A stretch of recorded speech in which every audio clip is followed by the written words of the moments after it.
Bienvenidos a Primer Plano.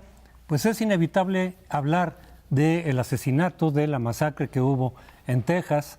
Un hombre supremacista muy joven, por cierto, pues se dedica de pronto a matar a latinos, y así lo dijo, así lo anunció.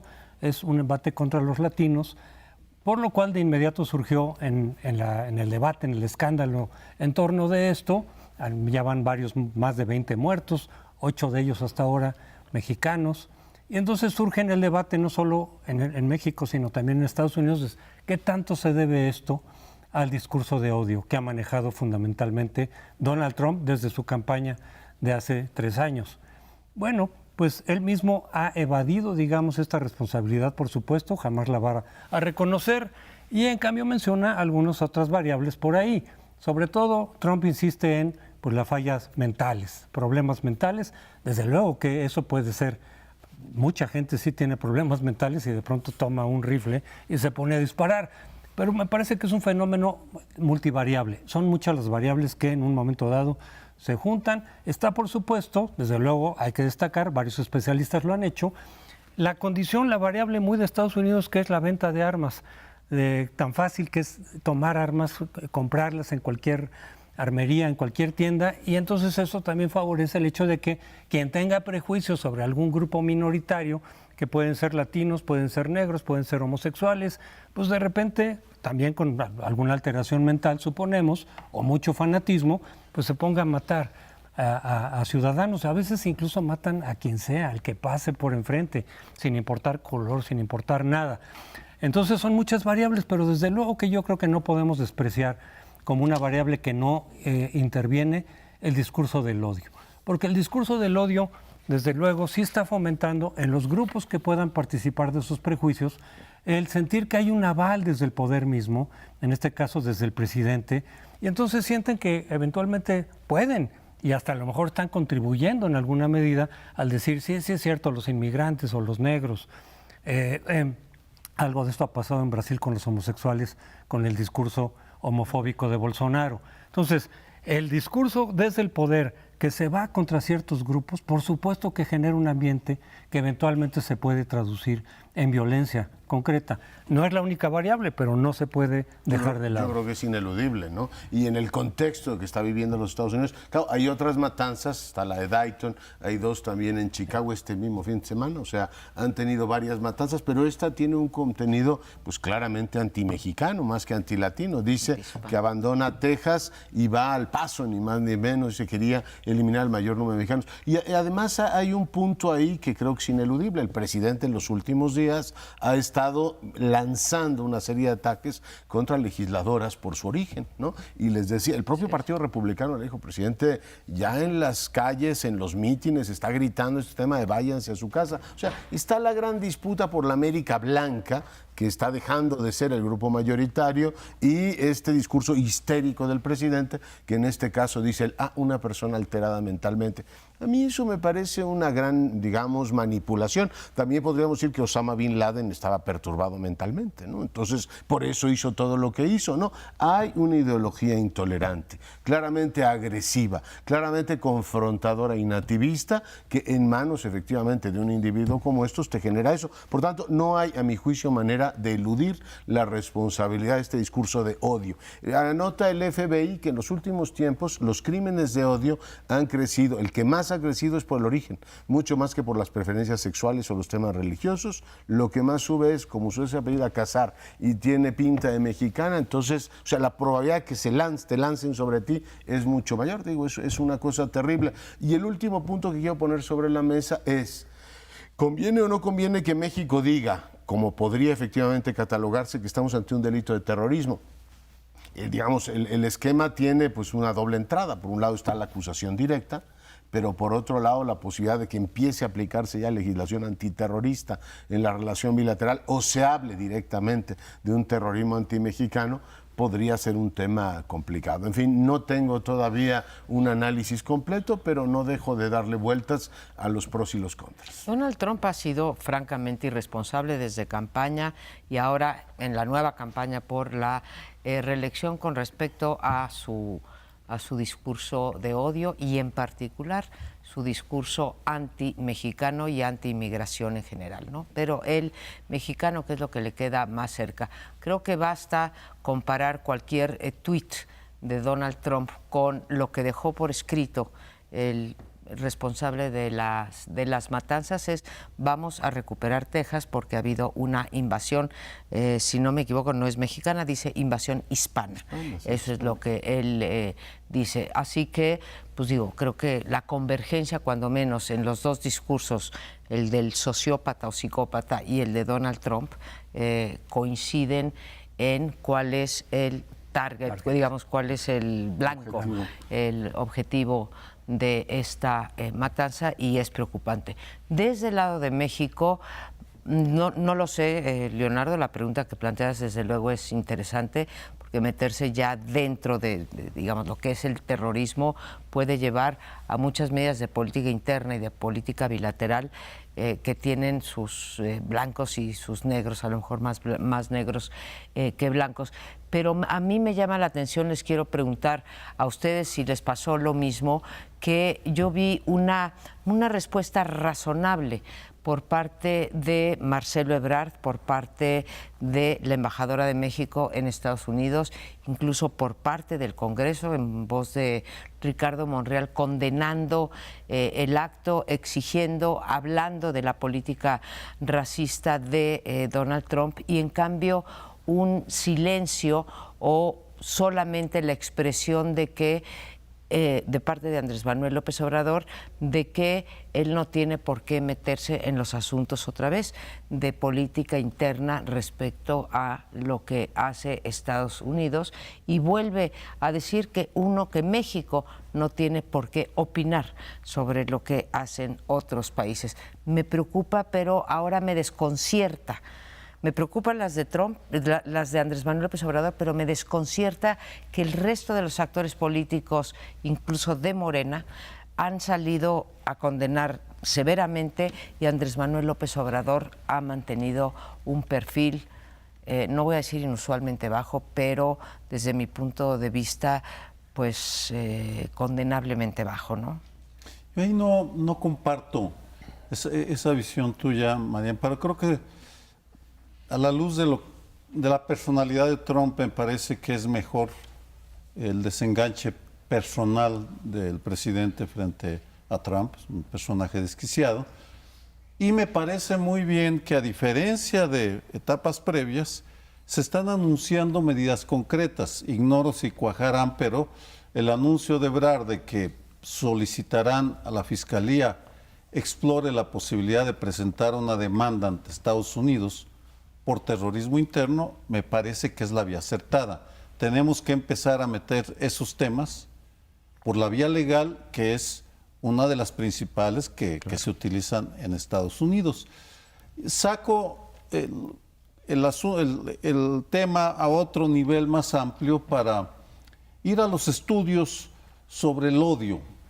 Hay un estudio muy famoso de Christopher Brown que se titula Gente Ordinaria. Él obtuvo los expedientes de una fuerza de ocupación en Polonia.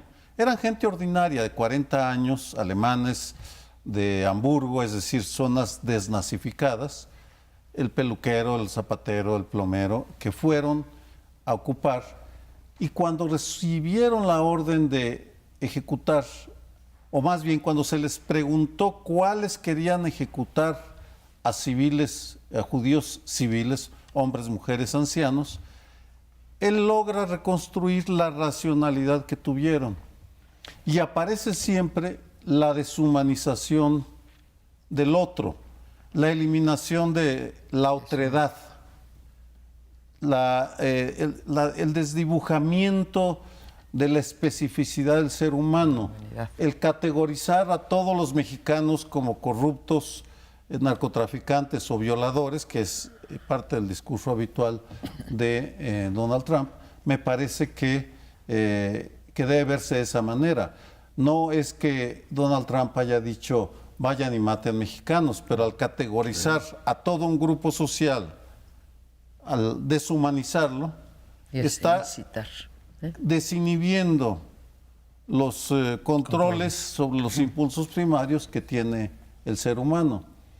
Hoy en la mañana decía en un programa de radio sobre el mismo tema que ojalá y el presidente López Obrador aprenda y empiece a reducir la deshumanización de grupos completos y que preserve su derecho a opinar y descalificar, pero con ejemplos y evidencias para decir, Juan Camaney dice mentiras, estas son las mentiras, y punto. Eso es legítimo. Decir, todo un grupo un gremio de tal o cual periódicos se portan mal o son conservadores es una deshumanización errónea. En principio, este tipo de eventos tendrían que marcar el inicio de un cambio en algún sentido, de un cambio para evitar que este tipo de cosas siguiera ocurriendo.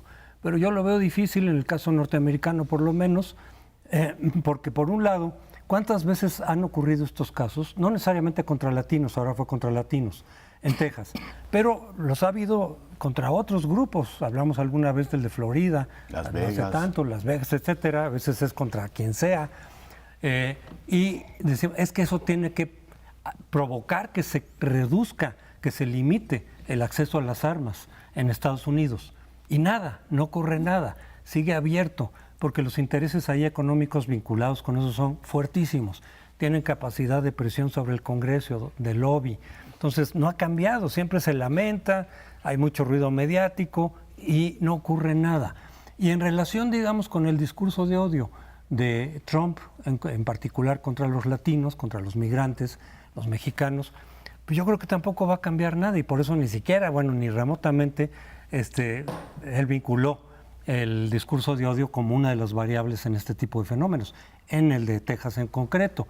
En particular, ¿por qué? Porque políticamente le ha sido redituable y va a continuar probablemente durante esta campaña con ese discurso. Tú simplemente dice, es cuestión de problemas mentales, ni siquiera menciona tanto tampoco lo de las armas porque se mete en un lío político. Entonces él tiene sus propias explicaciones sobre el fenómeno para no adjudicarse ninguna responsabilidad de su discurso anti-mexicano, anti-inmigrante, que le es políticamente redituable y por lo tanto probablemente va a continuar. Sí, hoy se lanzó contra los medios, que la cobertura no equitativa, explica toda esta situación, lo cual prueba que sí le llegó. Hoy las portadas de todos los diarios norteamericanos dicen, hay este clima de violencia, ponía en contexto estas agresiones contra legisladoras norteamericanas que ha sido ampliamente comentado. O sea, el clima de racismo y encono que ha generado el presidente es ineludible. Y aquí pues no le viene nada bien esto, porque sí es algo que ha conmocionado a la opinión pública. Yo comparto, María Amparo, tu lectura sobre la actitud presidencial. Hoy se presentó en la conferencia de prensa, ni siquiera estaba de luto el jefe del Estado, o sea, no parece que ese tema le llegara al alma, fue en este caso, o sea, no es que le llegara al alma, no llegó digamos, a la prioridad presidencial para decir, a ver, me muevo, como lo ha hecho el canciller de la República, al lugar y estoy con las víctimas, mataron a mexicanos. Yo simplemente me pregunto, si hubiesen matado en cualquier otro país a 7 europeos o aquí hubiesen matado a 7 norteamericanos, ¿cómo hubiese reaccionado su presidente? Yo creo que mostrar solidaridad con las víctimas y, por supuesto, es atendible el argumento de que el jefe de Estado, que es la encarnación de la unidad nacional, diga, ojo, este discurso antimexicano, que no es la primera vez que lo oigo, o sea, tiene muchísimas repercusiones en los Estados Unidos, merecería, entiendo que él no se quiera pelear con Trump, ha sido escrupuloso y muy cuidadoso con ello, una mención por lo menos vigorosa diciendo que es intolerable. ¿No considerarían que el punto el simbolismo de que un jefe de Estado se desplace para estar cerca de las víctimas es muy fuerte? ¿No hubiera valido la pena que el presidente López Obrador se desplazara al Paso, por eso, a Ciudad Juárez? No, o que vaya a los funerales de las víctimas a Estados Unidos y diga, aquí está el presidente de México al lado de ellos. Entonces no entendí perfectamente el razonamiento, entonces estoy de acuerdo. Estuvo en Valle de Bravo en vez de estar en Ciudad Juárez, Claro, ¿no? perdón. Y de hecho yo creo que no se tiene que, ahorita que hablas de la despersonalización, la voy a llevar a otro campo. No tiene por qué pelearse con Trump, pero tiene que decir, a ver, condeno ampliamente, ¿sí?, los crímenes por raza, religión, etcétera, etcétera. En este Con caso, eso nacionales míos. hubiera bastado, pero no hizo nada, dijo, yo no me meto ahí. Bueno, pero regresamos en unos minutos al siguiente segmento. Bueno, y en este segundo bloque les propongo que revisemos cómo está la economía, cómo está efectivamente la reacción del gobierno a los nuevos datos y cómo está la confianza del consumidor. 3 elementos. En primer lugar, la economía está estancada. Los datos que dio a conocer el INEGI es que no se mueve la economía y no se mueve por razones externas e internas. Ahora tenemos una enorme turbulencia externa por esta guerra comercial que tiene Trump con China. Dejamos ese tema aparte y en lo que tiene que ver con las decisiones internas, pues hay todavía una debilidad en la inversión que el gobierno del presidente López Obrador no ha logrado, digamos, revertir. Sigue habiendo, a pesar de las múltiples expresiones de confianza que los principales cuerpos empresariales han hecho a su política, a su gobierno y a su secretaria de Hacienda, la inversión no fluye. Han sido muy reveladas 2 cosas. Una, el reconocimiento del presidente al dato del INEGI. Es la primera vez que no se pelea con un indicador y dice que no es correcto. Es efectivamente el dato 0.1 de crecimiento de la economía. Él celebra que no estemos en recesión, lo cual es yo creo que positivo para el país. Y al mismo tiempo ha apresurado un conjunto de reuniones, unas más llamativas que otras, con banqueros, con el Consejo Mexicano de Negocios, con el CCE, invitó a comer a Lima, Palacio Nacional, y fue a comer a casa de Bayeres, con los 10 más importantes, 10 capitalistas más importantes del país, y salió declarando, fue la portada de varios periódicos el viernes, los 10 más ricos de México confían en mí, lo cual es llamativo en esta lógica de la autonomía del poder económico y el político, cosa en la que yo debo decir coincido ampliamente con el presidente. El sistema político debe ser independiente, debe tener autonomía respecto a la economía, pero lo que no se puede es gobernar contra la economía. Y claramente creo que él haya palpado, como en su momento lo hizo Salvador Allende, Mitterrand, François Hollande, tú puedes tener mucho soporte político, mucha legitimidad, pero no puedes obligar a los grandes capitales por esa vía. Es inviertan porque yo digo, o inviertan en las condiciones que yo fijo. Sigue habiendo desconfianza en ese ámbito. Tengo la impresión de que hemos entrado, y aquí dejo el comentario, a un momento de enorme pragmatismo del presidente, diciendo, a ver, he ideologizado el tema energético, vamos a escuchar a los grandes capitales para que juntos podamos sacar adelante este país. Veo pues en agosto un punto de inflexión. Yo diría 3 puntos, ¿no? 1, la legitimidad en efecto no alcanza el 53% de votantes. Hoy la aceptación, incluso muy por arriba del 53% de sus electores, pues no alcanza para generar crecimiento, ¿sí? Segundo, buena noticia, me parece que, aunque no lo diga, porque él sigue apostando por el 2%, lo ha dicho en varias mañaneras desde el punto 1, yo celebro que sí esté, o sea, su conducta, una cosa es su discurso, su conducta sí está acusando recibo de que no está dando el modelo que está tratando de impulsar para que esto crezca al 2% este año y al 4% en el sexenio. Yo creo que todas estas son muestras. Tercero, y aquí digo, no sé si el discurso me va a pegar con la realidad, porque sí, ha anunciado una inversión por 32,000 millones solamente del lado del gobierno, y no, del lado de los empresarios, y él un paquete de 500,000. ¿En dónde se van a invertir? ¿Qué rendimientos pueden dar?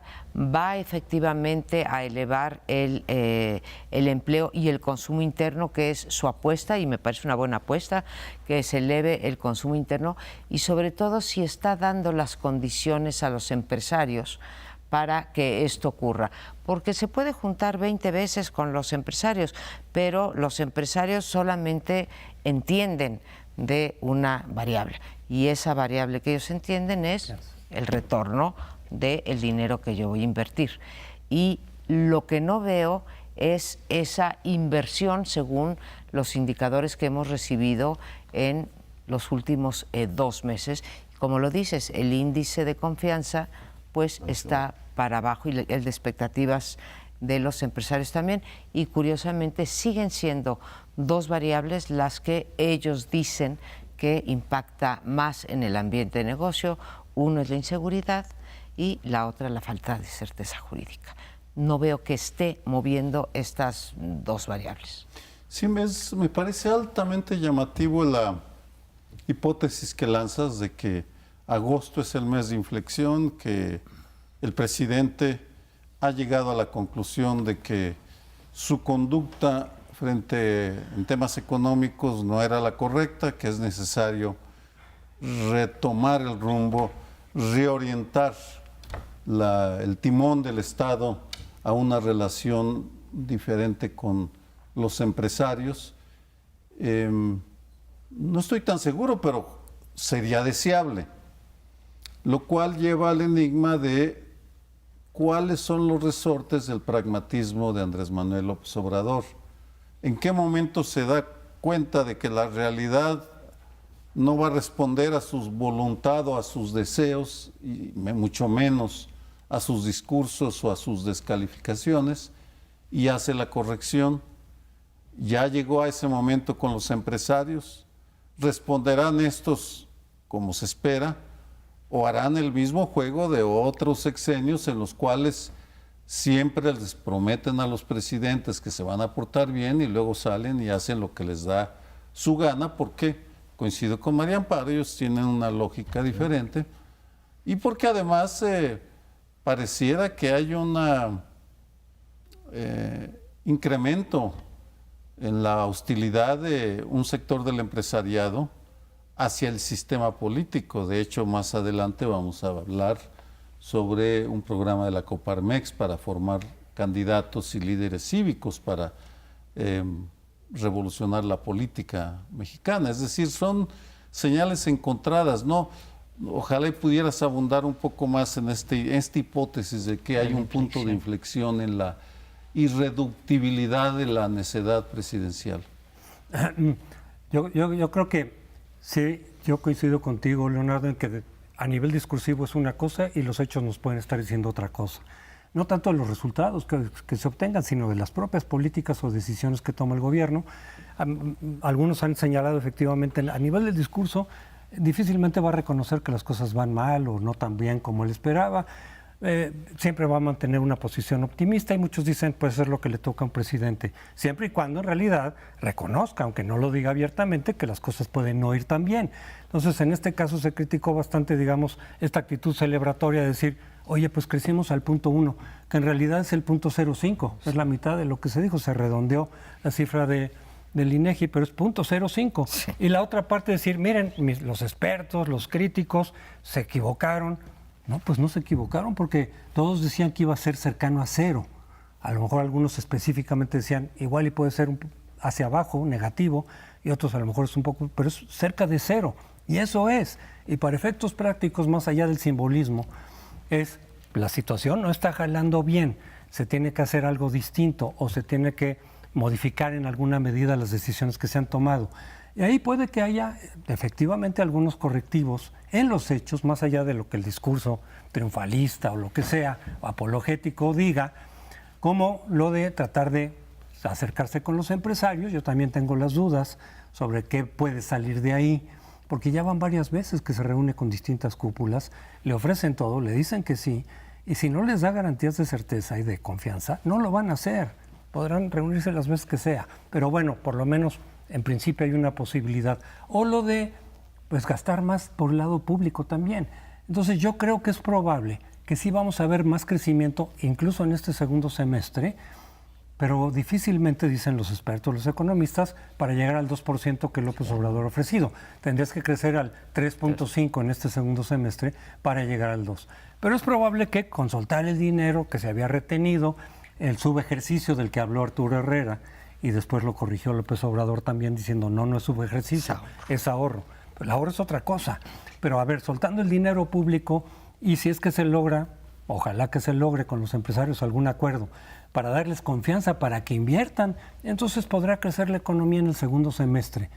3.5 como para llegar al 2% que ofreció López Obrador, se ve muy difícil. No, sí se equivocaron. El que era más conservador era Citibanamex y decía que íbamos a crecer 0.2 y resulta que fue optimista. Se equivocaron en lo optimista, no en lo pesimista. Es curioso que el presidente ahora defiende el 2% como un escenario casi deseable cuando eran los crecimientos neoliberales. Yo creo que llegamos a un punto en el cual va a madurar muchísimo la discusión pública sobre lo que puede y no puede hacer este país en materia económica y cuál es la elasticidad para crecer. Ya lo apuntaban ustedes ustedes dos, los empresarios lo hicieron con Peña Nieto, se reúnen y dicen, sí vamos a invertir, y a la hora de la verdad no fluye más inversión porque hay temas estructurales, empezando por la infraestructura y terminando por la seguridad pública, que en este país nos tienen atados. Llevamos 15 años en el World Economic Forum clasificados exactamente en el mismo nivel, y el peor rango que tenemos es la calidad de las instituciones. Creo que andamos en 100 y pico, amafiamiento de las autoridades con los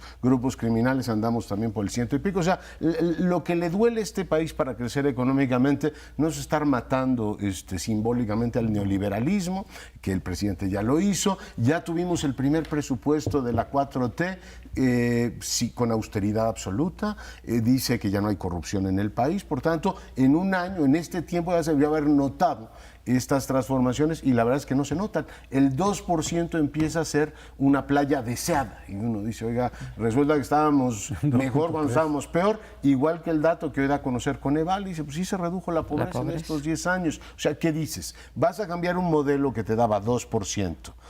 Y efectivamente reducía la pobreza en los márgenes, un modelo que daba un crecimiento marginal insatisfactorio. Por otro, te dicen, pues ahora díganos cuál es el suyo. Ya están sus medidas surtiendo efecto, paralizó usted el aeropuerto. Se reúne con los de Michoacán y le dicen, presidente, pues todo está muy bien, pero canceló usted la zona económica especial, que ya era el elemento dinamizador del puerto. Dice, bueno, pues vamos a reconsiderarlo. Igual que ahora está reconsiderando el darle dinero a los deportistas que fueron a Lima, o el darle dinero al sector público. Es decir, oiga, al sector de salud, si un presidente ordena que no se gaste, como hoy lo narra claramente Ursúa en su muy divertido artículo del Universal, pues tú frenas la economía y le dirán, presidente, dele todas las vueltas que quiera. No hay manera de gobernar contra estos señores mandándole señales agresivas, y no hay manera de que la economía crezca si nosotros no invertimos. Yo creo que está más o menos claro. Creo que hay dos confusiones clarísimas. Una cosa, y yo concuerdo con él, es que hay que separar el poder económico del poder político. Sí, no también puede definir el sector privado mexicano, a dónde va México, cómo se distribuye, cuántos impuestos se cobran, etcétera, etcétera. Otra cosa distinta es que ningún país crece cuando la élite política y la élite económica están peleadas. Entonces hay que hacer compatibles estas dos cuestiones, y creo que el proyecto socialdemócrata lo llegó a hacer en algún momento. El otro día incluso el presidente López Obrador citaba a Roosevelt, ¿no? En ese sentido. Entonces, la otra que yo creo que se tendría que hacer es, en efecto, la corrección de algunos proyectos. ¿Qué pasaría en este país si en vez de los 4 consentidos del presidente, Tren Maya, Transísmico, aeropuerto, y fueran otros? ¿Qué señal mandaría? ¿Hay esperanza de eso? No lo sé. Pero vamos a hacer una breve pausa, volvemos. Y seguimos con los empresarios, porque si algo es claro es que no estamos ante un actor homogéneo, sino una conformación, una constelación de diferentes grupos, corrientes, posiciones, y mientras el presidente se reunía con las 10 personas más ricas de México en casa de Alberto Balleres, ni más ni menos el santo patrono del ITAM, Coparmex lanzaba un programa del cual informó Álvaro Delgado en Proceso, fue la portada. Según la portada de Proceso, los patrones preparan el asalto al poder, esa es la frase. En realidad es algo menos siniestro en apariencia, más lógico, pero no por ello menos importante. Pedí a la oficina de Gustavo de Hoyos, presidente de la Coparmex, que me enviara los documentos, me los hizo llegar, y es otra expresión del activismo sociopolítico tradicional de Coparmex. No es la primera, desde el 94 observan elecciones, hace mucho que se meten a discutir cuestiones políticas y sociales. Lo interesante en esta ocasión es que crean un programa junto con el TEC de Monterrey y otras instituciones académicas, no es nada más el TEC de Monterrey, son varias más que no mencionan, para formar una nueva generación de líderes políticos y cívicos, bajo el argumento obvio la pobreza evidente de nuestra clase política.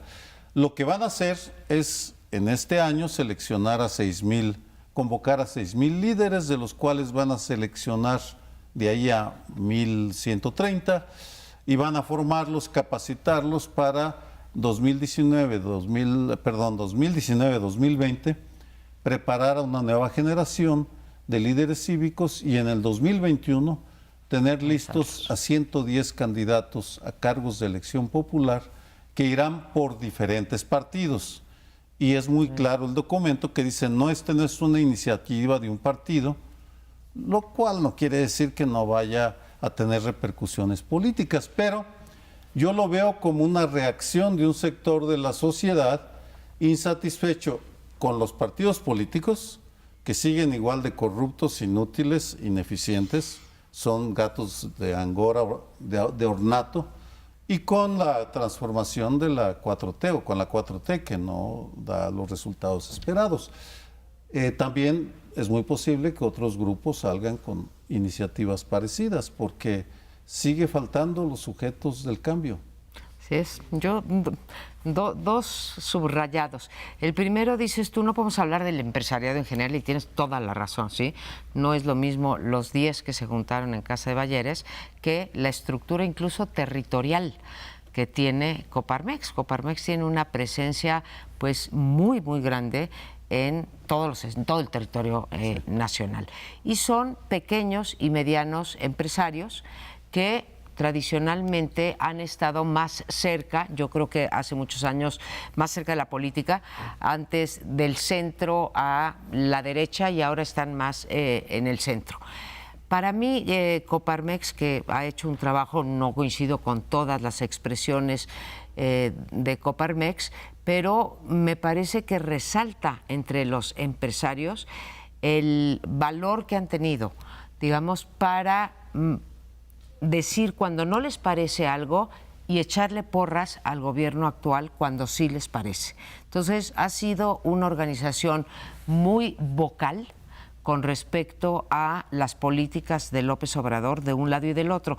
Yo te diría que los grandes empresarios los veo mucho más echados para atrás en términos de manifestarse abiertamente sobre lo que piensan del gobierno de López Obrador y de sus políticas y de su gabinete y, en fin, de su discurso, etcétera. En cambio, la Coparmex lo ha hecho. Esto que mencionas del proyecto que está haciendo con con academia, con diferentes centros académicos, sería el segundo subrayado, que también habla de la heterogeneidad.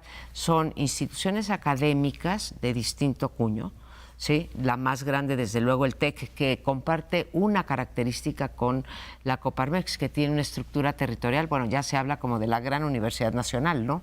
Es verdaderamente una universidad nacional, el TEC, y la heterogeneidad. Ellos dicen que están formando líderes. Si ellos militan en Morena o en el PRI o en el PRD, en fin, a ellos no les importa. Ellos van a dar instrumentos y van a enseñar, no sé, yo no he tenido todavía el tiempo de ver los programas.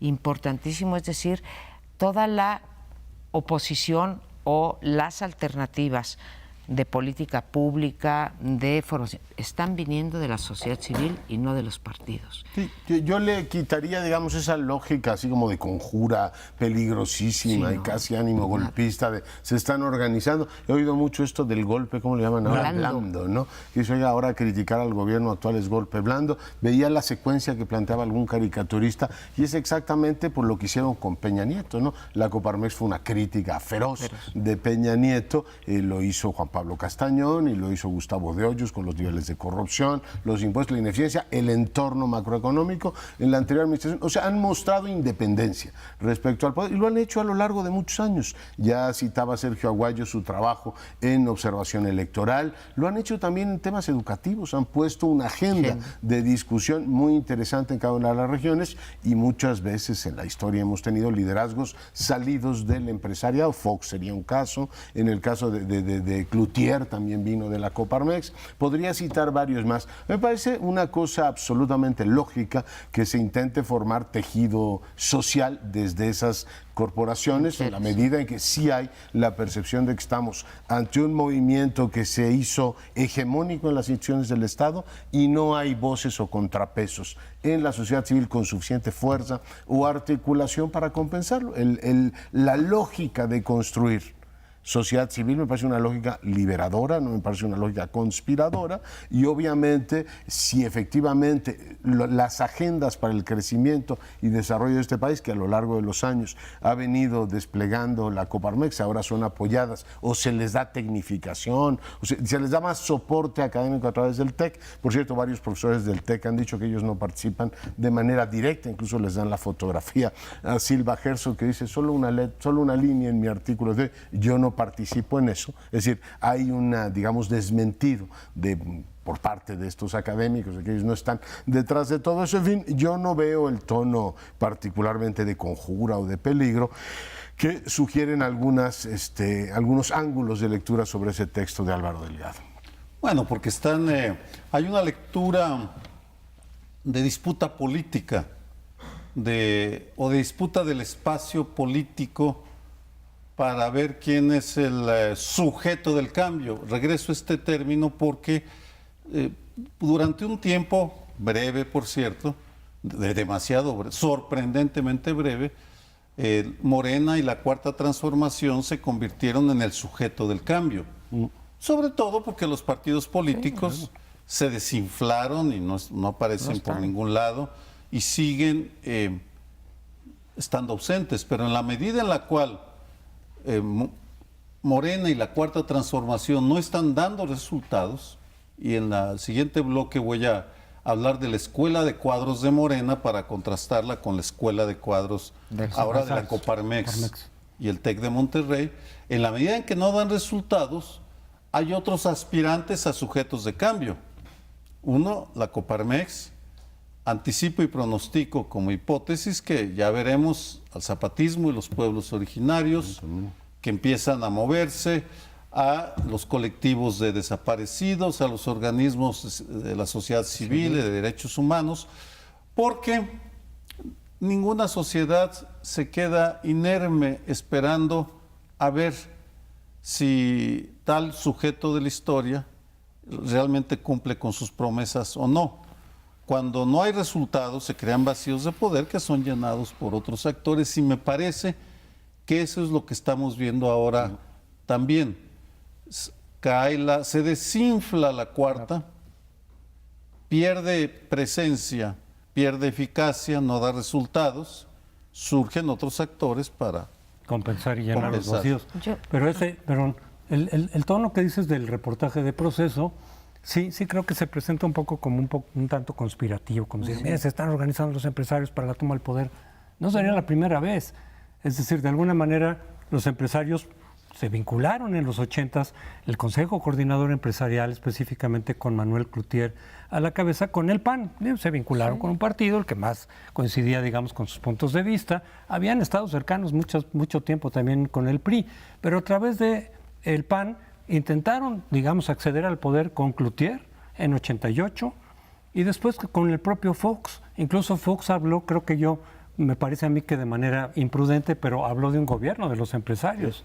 El propio Fox de pronto dijo, bueno, es que aquí esto es gobierno de los empresarios, porque él tenía formación y trayectoria empresarial, pero en todo caso no es algo que sea ilegítimo o ilegal, como pareciera que el reportaje dice es que se están organizando para el acceso al poder. Pues mientras lo hagan dentro de las reglas, no hay ningún problema. Se ha hablado incluso de que Gustavo de Hoyos ha dicho que a lo mejor se lanzara para el 24. Bueno, pues tendría todo el derecho de hacerlo, incluso por la vía independiente, si quisiera, o a través de un partido, si algún partido lo adoptara, y ya la gente decidiría con su voto si quiere o no quiere que ese grupo o gente como Gustavo de Hoyos quisiera que fuera el presidente o no, con su voto.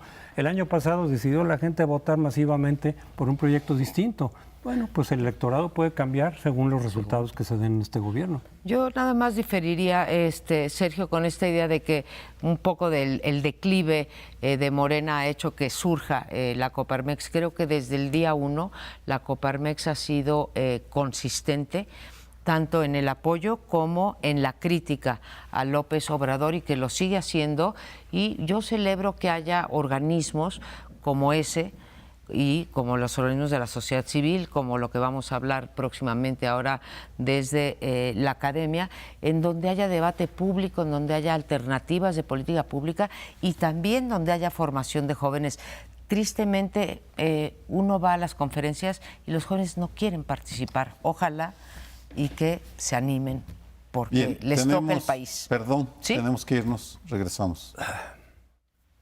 Bueno, pues un tema un poco inusual en esta mesa de debate, pero es muy importante. Pienso que las sociedades, ¿sí?, avanzan a través de, fundamentalmente, de la ciencia y la tecnología. Incluso países que no tienen acceso a ningún recurso natural, pequeños países ahí enclavados en medio de las montañas, no sé, pienso, no sé, Suiza, ¿sí? ¿A través de qué? Pues a través de tecnología, puede ser financiera, puede ser de infraestructura, puede ser alimenticia, puede ser de lo que sea, pero la ciencia y la tecnología han sido dos pilares fundamentales desde la Revolución Industrial y jálate para acá. Y por lo tanto creo que eso es un valor, y por lo tanto creo que el gobierno, los gobiernos deben de fomentar la ciencia y tecnología.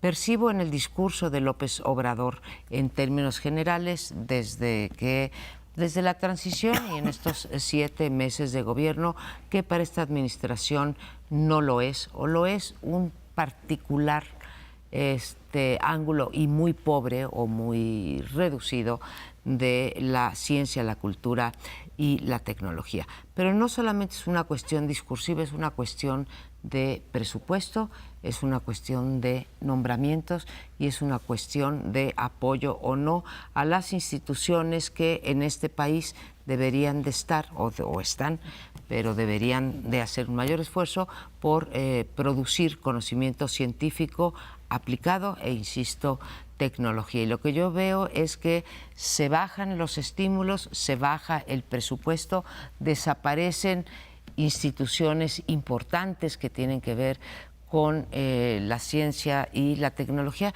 y sobre todo que se nombra frente a estas instituciones personas que no tienen ninguna trayectoria y que hacen un lado, podrías no tener trayectoria, pero hacen a un lado pues a los consejos consultivos o no se allegan de las opiniones de los que se mueven en este ámbito de la vida nacional, y creo que es un error que estamos cometiendo y que va desde que se quitan ya los apoyos para el vínculo entre ciencia y empresa, ¿sí?, pasando por las cuestiones culturales, digamos, que están echando para atrás en la cuarta transformación.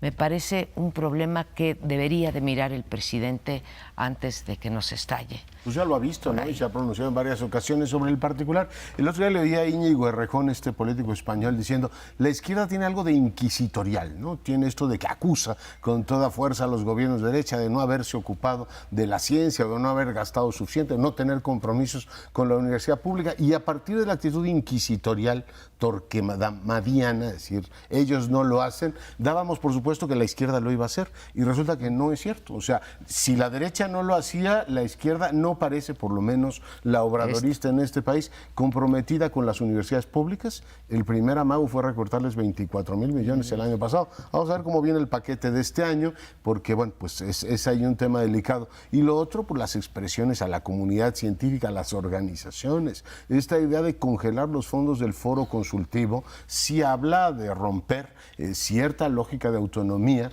decía el exrector Sarucán. Hay una autonomofobia, ¿no? Esta idea de que si usted es autónomo, es usted un peligro para la 4T. Y la verdad es que, bueno, yo estoy, debo decir, sorprendido. No esperaba que la izquierda en el poder tuviera tantos, digamos, encantos prorreligiosos y tantos prejuicios anticientíficos. La verdad es que me cuesta digerir el cóctel porque me imaginaba, debo decir, otra cosa, pero hasta ahora la política es consistente. Recórtenles dinero, son, ¿cómo los llamo? Machuchones, no son tan picudos como dicen, no dan tantos resultados y de pronto salen Elitistas. estos prejuicios contra los especialistas, que supongo que son los que le llevan las investigaciones concluyentes al presidente sobre determinados temas que le parecen francamente despreciables. En fin, este tono inquisitorial, como decía citando a Errejón, en este caso no se corresponde con una fe cristiana, una fe científica muy depurada por parte de la 4T. Yo creo que el mensaje sí es francamente inquietante. Una de las, coincido, hay una beta antiintelectual, anticientífica en la 4T y tal vez la expresión más preocupante aparece en la brevísima carta de renuncia de Carlos Ursúa a la Secretaría de Hacienda. En 3 ocasiones habla de que se toman, hablando el presidente, decisiones sin sustento. Y una decisión sin sustento es antiintelectual. Vamos, en la era de la razón.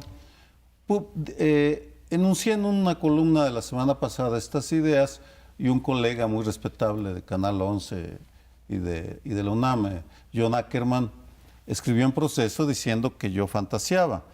En ese sentido, habrá oportunidad de discutirlo. Me invitaron para el 20 de agosto a venir a su programa de Johnny Sabina. Estaré y espero que ahí lo discutamos, pero voy a dar otra evidencia muy inquietante sobre antiintelectualismo en la 4T. El 29 de julio, Paco Ignacio Taibo dijo que Morena se había hecho un partido blandengue, que estaba desdibujado y lleno de buscachambas. Recibió mucha atención, cuando el texto verdaderamente preocupante es el de Rafael Barajas, el Fisgón, que lo publicó muy discretamente el 5 de julio. Rafael Barajas preside algo que se llama Instituto Nacional de Formación Política, que es la escuela de cuadros de Morena, y que dirige él, John Ackerman, Pedro Miguel y Paco Ignacio Taibo. En ese documento recuerda que en agosto del 2018 el ahora presidente propuso que el 50% de las prerrogativas se entregaran a este instituto para formar mejor a sus cuadros, el compromiso con la ciencia. Un año después, el 5 de julio, el Fisgón denuncia que no han recibido un solo centavo, les correspondería solo de prerrogativas federales 900 millones, claro. ¿Se imaginan?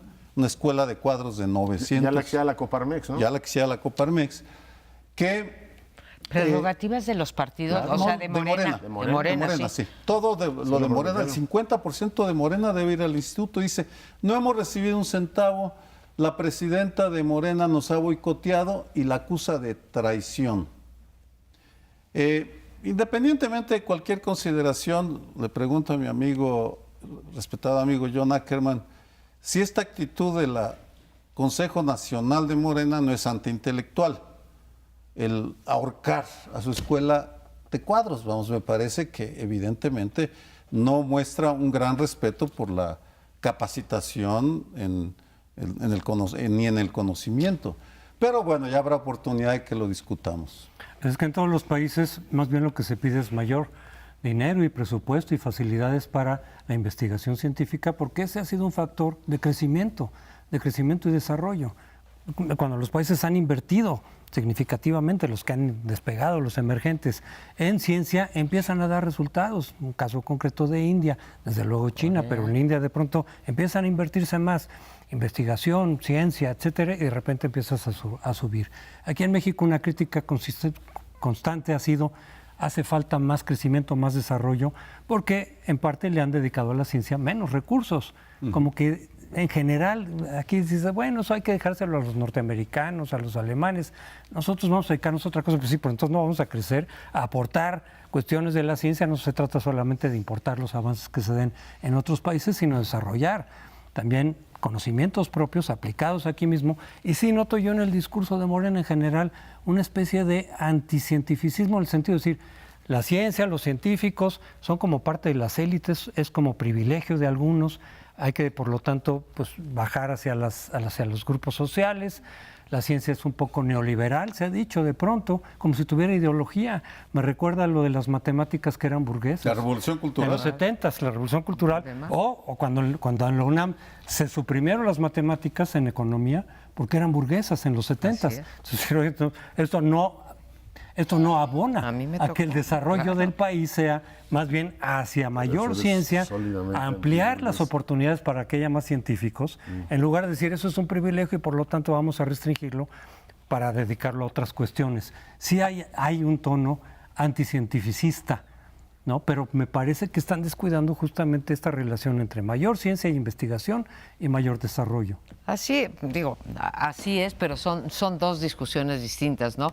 Una escuela de cuadros, pues no es una escuela de formación de ciencia y tecnología. Le prometieron no 900, político que 900 millones, que por cierto, es la cantidad de presupuesto que le van a dar a los 2 estadios de béisbol que compra López Obrador en Sonora, 1,000 millones, o sea, el doble del presupuesto que tenía Coneval, ¿no? Entonces, pues sí, qué bueno que con ironía o sin ironía hablas de la escuela de cuadros, pero muy preocupante, sí, lo que está pasando, por ejemplo, sí se crearon un cuerpo de élites, de centros de educación superior que no están educando a las élites, están educando a las personas que no tienen medios.